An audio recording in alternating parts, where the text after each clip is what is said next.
అంటున్నా. కాబట్టి ఇప్పుడు నీకేం కావాలి? ఆయన ఒక్కడే ఇక్కడ పర్ఫెక్ట్ గా ఉన్నాడు. ఒక మాట మాట్లాడాలంటే డే 1 నుంచి ఆయన ఒక అమ్మాయిని లవ్ చేశాడు, ఆ అమ్మాయి కావాలనుకుంటున్నాడు, బలవంతంగా ఓ పెళ్లి.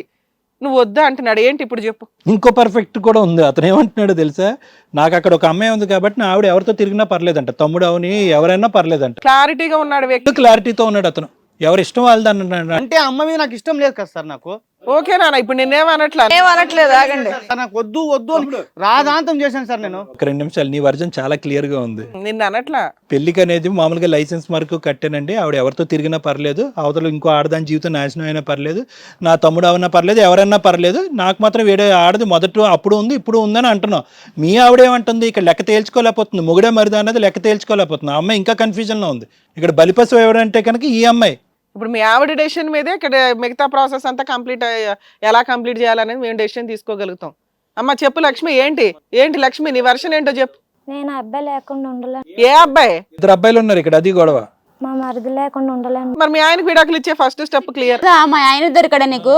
బయట ఎవరు దొరకలేదంటే ఉండు, మీ ఆయన్ని అడుగుదాం. ఉండు నాన్న. కాదు, ఏదో మేము చూస్ చేసుకున్నాం మేడం, ఏదో మీ ఇద్దరు ఎవరు కావాలంటే నాకు మరిదే కావాలని అంటున్నా. ఆ అమ్మాయి ఊరుకుంటదా? ఈ అమ్మాయికి వచ్చే పౌరుషం కూడా లేదయ్యా నీకు. నువ్వు బ్రూస్లీ సినిమా చూడలేనట్టుంది, ఎగురుతంతది ఆ అమ్మాయి. బయట ఎవరు దొరకలేదా నీకు? నా మొగుడే దొరికాడా నీకు? మరి నీ మొగుడు వేరే అమ్మాయికి మొత్తం మంది ఇచ్చేసి పాడు చేయడం తెలుసు. నీకు సిగ్గులేదు ఆడదానివి? నీకు ఫస్ట్ ఆఫ్ ఆల్ సిగ్గులేదా? నువ్వు ఒక ఆడదానివే కదా, ఆడు మగాడు, నీకు ఆడదానివే కదా. నోరు మూయ్, ఏం మాట్లాడతావు? పెళ్ళాన్ని అదుపులో పెట్టుకుని నువ్వు ఒక మగాడివేనా? నీ మోడికి తెలీదా? నీ మోడికి తెలీదా? నీకు తెలీదా? ఫస్ట్ నువ్వు మామూలుగా బయట తిరుగుతుంటే ఇంట్లో మామూలుగా ఒంటరిగా ఉంది. ఒకటి పిలిచి తెచ్చుకుంటుంది ఇంట్లోకి. నీ పెళ్ళమే ఫస్ట్ ఆఫ్ ఆల్, నీ పెళ్ళన్నాను. ఏం మాట్లాడుతున్నారు కొంచెమన్నా తెలుస్తుందా మీకు? నీకు అర్థమవుతుందా? పెళ్ళని అసలు పట్టించుకుంటున్నావా? పెళ్ళని అసలు పట్టించు. ఈ రోజు నాకు కలిపినట్టు రేపు పొద్దున ఇంకొక అమ్మాయితో కూడా ఉంటా, అప్పుడేం చేస్తావు నువ్వు? అంటే కలుపుకుంటూ పోతూనే ఉంటాడు. ఎందుకు ఊరుకుంటా? ఎందుకు ఊరుకుంటా? అప్పుడేం చేస్తావు చెప్పు. అసలు పడకు, తొక్కు పడేస్తా. నువ్వు తొక్కదా నేను ఊరుకుంటాను. మరి మొగుడు ఇంకోసారి కానీ మాట్లాడినట్టు తెలిసిందా నీకు? నాకు ఇది క్లారిటీగా అర్థమైంది సార్. ఇది ఆయన కలుపుకోవడానికి ఎలా మాట్లా నేను చూస్తా, నేను మాట్లాడతానా? ఏమా ఏదో కలిపిచ్చావా అంటే ఏంటి? కలిపిచ్చావా లేదా? మామూలుగా వన్ డే మామూలుగా అంటే రోజు చూస్తున్నాం మేము. వదిన మీద మోజు పుట్టిందా? మోదేం లేదు, అంటే తను ఒంటరిగా ఉంటుంది, మా అన్నయ్య పట్టించుకోవట్లేదు సరిగా. సో ఒక రోజు మామూలుగా అట్లా తను ఒంటరిగా ఉంది అన్నట్టు మామూలుగా మాట్లాడదామని ట్రై చేశా. తను ఒప్పుకోలేదు. మేము ఫస్ట్ రోజు అడిగాను నార్మల్గా. సో నెక్స్ట్ డే ఇట్లా అయితే సరిపోదు అన్నట్టు మామూలుగా డ్రింక్లో మామూలుగా మొత్తం మంది కలిపాము లైట్గా. అదే అర్థమైంది. తర్వాత ఎలా కంటిన్యూ అయింది? మాకు ఈ మంత్రాల గురించి కొద్ది తెలియాలి. మేము తర్వాత ఈ నాలెడ్జ్ వేరే చోట వాడాలి. మేము నువ్వు ఒకసారి కల్పిస్తే కనుక 2 years బట్టి ఎలా కనెక్ట్ అయిపోయింది ఆవిడ? నెక్స్ట్ టైం ఇంకా ఫస్ట్ టైం అయిపోయింది కాబట్టి ఇంకా నెక్స్ట్ టైం ఎందుకులే, కలిసి ఆల్రెడీ జరిగిపోయింది కదా, ఇంకా ఎవరు చెప్తూ. ఇప్పుడు అన్న సరిగా చూసుకోవట్లేదు, నేను ఉన్నా కదా, నేను చూసుకుంటా, పాపను నేను సరిగా చూసుకుంటా, నువ్వు టెన్షన్ పడకు అనేది. ఇంతకటి వరకు ఏమీ లేదు అంటున్నావు అమాయకుడిలాగా. చూసారు సార్ ఇప్పుడు ఎంత క్లారిటీగా ఉన్నారు వీళ్ళు. మీరు కూడా క్లారిటీగానే ఉన్నారు కదా, ఆగండి. అమ్మాయి జీవితం ఎందుకు నాశనం చేసావు? నేనంటే ఇష్టపడి నన్ను చేసుకున్నా కదా, నాతో కలిసావు కదా, పాపను కూడా కన్నాం కదా, నేనేం చేయాలి ఇప్పుడు? ఈ అమ్మాయి ఇష్టమే, తను ఇష్టమే మేడం. ఎలా చెప్తావు ఇష్టమని? అసలు వదిన ఎవరైనా ఇష్టపడతారా? తల్లితో కదరా సమానం అది. అమ్మ ఇక్కడ ఈ రిలేషన్ పెట్టకండి తల్లి, ఇది దరిద్రపు కేసు, ఇది వేరే. వదిన తల్లితో సమానమే, మీ కేసులో కాదు. వాళ్ళని ఎందుకు నాశనం చేస్తారు? నిజంగా నిజాయితీగా ఉండే వదిలిని కదయ్యా. ఇంకా మాకు క్లారిటీ రాలేదు అభి, ఎందుకు ఈ అమ్మాయిని చేసుకోవద్దు? పెద్దలు ప్రెషర్ పెట్టారా? ఏం లేదు, ఇష్టంతోనే చేసుకున్నాను సార్. ఇష్టంగానే చేసుకున్నావా? అంటే 2 నడుపుదామనా? అంటే తనకు తెలియదు కదా అన్నట్టు. కదా ఎంతకాలం జీవితాంతం ఇలా నడుపుదాం అనుకున్నావు? ఇంట్లోనే ఎంతకాలం దాసేద్దాం అనుకున్నావు సీక్రెట్ ని? ఇప్పుడు వీళ్ళిద్దరిలో ఒక చాయిస్ అడిగితే ఎవరు కావాలి నీకు? మా వైఫే కావాలండి. వైఫే కావాలి. సో ఆవిడ గెట్అవుట్ కదా. ఏమా ఫైనల్ గా బంతి నీ కోట్లోనే పడింది.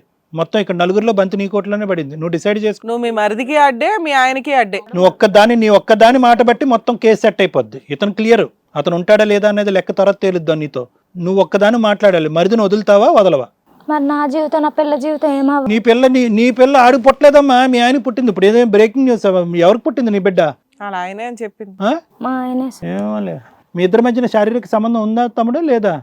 లేదు సార్, కొత్తగా ఆయన పెళ్లిలో ఓ 2-3 సార్లు సార్. నువ్వు సిన్సియారిటీ అక్కడే చూపెడుతున్నావు, ఇక్కడ కాదుగా. అంతవరకు క్లియర్. నువ్వు ఫోన్లే బతికించు. బిడ్డ ఎవరి బిడ్డ అన్నది తేలింది. అంటే చాలా ఇప్పుడు అది జాయింట్ ఫ్యామిలీ సెటప్స్ అనేది మనం వింటాం, కానీ జాయింట్ అంటే ఈ విధంగా జాయింట్ అవుతారని చూడటం అసలు సిగ్గుచేటు మేడం. అటువంటి జాయింట్ ఫ్యామిలీస్కి ఇటువంటి ఫ్యామిలీస్ అనేవి సిగ్గుచేటు. యూజువల్గా చాలా రేర్ సినారియోస్లో మనం ఏం చూస్తామంటే, తల్లిదండ్రులు ఆ ఇంట్లో ఉండకుండా బతుకుండగా తల్లిదండ్రులు వేరే చాటు ఉంటూ అన్నదమ్ములు ఒకే ఇంట్లో ఉంటాం అన్నది చాలా రేర్టీ. ఎందుకంటే ఆ కలపటానికి ఉండేటటువంటి పెద్దరికం ఎవరైనా ఉన్నారంటే అది ప్రధానంగా తల్లిదండ్రులు.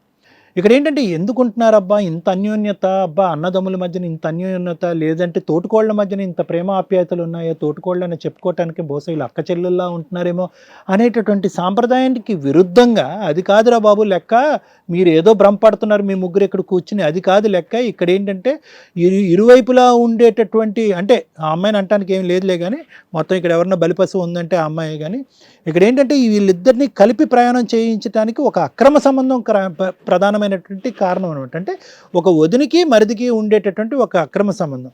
అయితే దీన్ని అంటే ఇప్పుడు ఈ అమ్మాయి ఎవరు మన ప్రియ, మొదటి నుంచి ఆ అమ్మాయికి ఏం తెలీదు. ఇక్కడ మొదటి నుంచి ఆ అమ్మాయికి ఏంటంటే బహుశా పెద్దలు చూసినటువంటి సంబంధం అనేది. మరి అభి ఏమనుకున్నాడు, అభి ఎలా వచ్చాడు దారి అంటే కనుక ఇప్పుడు ఇక్కడ రమేష్ డిక్లేర్ చేశాడు ముందుగానే. రమేష్ ఏమన్నాడు, కాదు నా జీవితంలో ఒక వేరే ఆడపిల్ల ఉంది, భారీగా ఉంటే కనుక ఆ అమ్మాయి భారీగా ఉంది కాబట్టి ముందే డిక్లేర్ చేశారు. కానీ తల్లిదండ్రులు ఒత్తిడి పెట్టారు. తల్లిదండ్రులు ఒత్తిడి పెట్టడం వల్ల ఇంకా దిక్కుతోచినటువంటి పరిస్థితిలో ఆ అమ్మాయిని చేసుకుంది. ఇక్కడ లెక్క క్లియర్గానే ఉంది, నాకు మొదటి నుంచి ఇష్టం లేనటువంటి పెళ్లి నువ్వు బలవంతంగా నన్ను వచ్చి పెళ్లి చేశారు కాబట్టి ఇదే శాస్తి అన్నట్టుగా లక్ష్మిని ఎప్పుడు కూడా దూరం పెట్టాడు. ఎప్పుడు కూడా అమ్మాయిని ఏదో బిడ్డ కన్నా తర్వాత వాళ్ళిద్దరికి ఒక రిలేషన్షిప్ అనేది లేదు. కానీ నీదేంటంటే అభి, నీది మొదటి నుంచి నీకు ఒక క్లారిటీ ఉంది.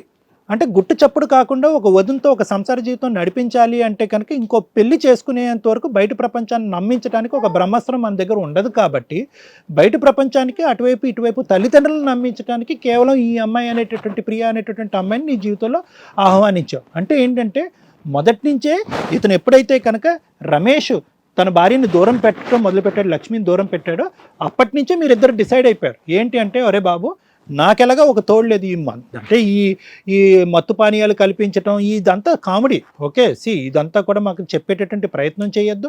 మొదటి నుంచి ఆ అమ్మాయికి నీ మీద వ్యామోహం ఉంది, నీకు ఆ అమ్మాయి మీద వ్యామోహం ఉంది. భర్త దూరం పెట్టాడు కాబట్టి ఆ అమ్మాయికి ఆ సుఖం రాలేదు కాబట్టి నీ మీద కన్ను కలిగింది. నువ్వేంటంటే కనుక రెడీమేడ్గా ఇంట్లో ఉంది కాబట్టి నీకు ఎథిక్స్ అనేటటువంటి నీకు లేదు కాబట్టి అన్నయ్య ఎలా పోయినటువంటి పర్లేదు, అన్నయ్య మీద నాకు ఎప్పుడూ కూడా ఒక అభిప్రాయం లేదు, అన్నయ్య ఎలాగా వదిన్ని ఎండగడుతున్నాడు కాబట్టి ఆ సుఖాన్ని వదినికి ఇవ్వాలనే యాంగిల్లో నువ్వు ఆవిడ కనెక్ట్ అయిపోయావు. సో కాబట్టి ఏంటంటే ఈ డ్రింకులు కల్పించిన తర్వాత మతి ఇది అవ్వటము, శారీరకంగా ఇద్దరు కలిసిపోవటం అనేది కేవలం ఒక కట్టుకథ మాత్రమే.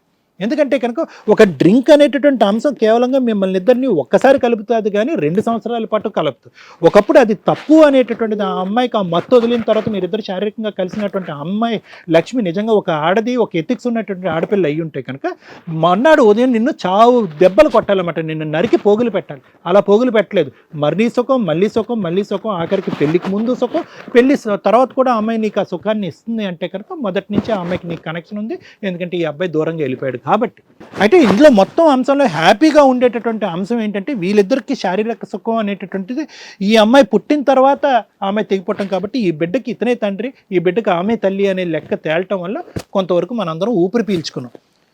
అయితే ఇప్పుడు ఇక్కడ నువ్వేమంటున్నావు, అట్లీస్ట్ నీకు లేట్ అయినా కూడా నీకు ఇందాక అడిగినప్పుడు బాబు నువ్వేమనుకుంటున్నావు అభి అంటే కనుక సార్ తప్పు అయిపోయింది, నా భార్య కావాలి, నాకు ఎందుకో కళ్ళు మూసుకుపోయింటే అంటే నాకు ఇప్పుడు ఇక్కడికి వచ్చిన తర్వాత ఈ మార్పు వచ్చిందా అభి అంటే నాకు ఒక క్లారిటీ వస్తే తర్వాత కంటిన్యూ చేస్తున్నాను. ఇక్కడికి వచ్చాక మార్పు వచ్చిందా, లేదంటే ఈ అమ్మాయి ఏమైనా నిన్ను బ్లాక్మెయిల్ చేసి బలంతం పెట్టడం వల్ల ఇది కంటిన్యూ అయింది? ఇక్కడికి రాగానే నా భార్య కావాలి, లక్ష్మి వద్దని ఎందుకు అంటున్నావు?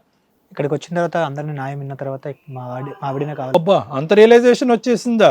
హిట్ టీవీ యాప్, ఇందులో short news, live news, entertainment shows, movies, digital magazines తో పాటు మీ జిల్లా వార్తలను కూడా ఫ్రీగా చూడొచ్చు.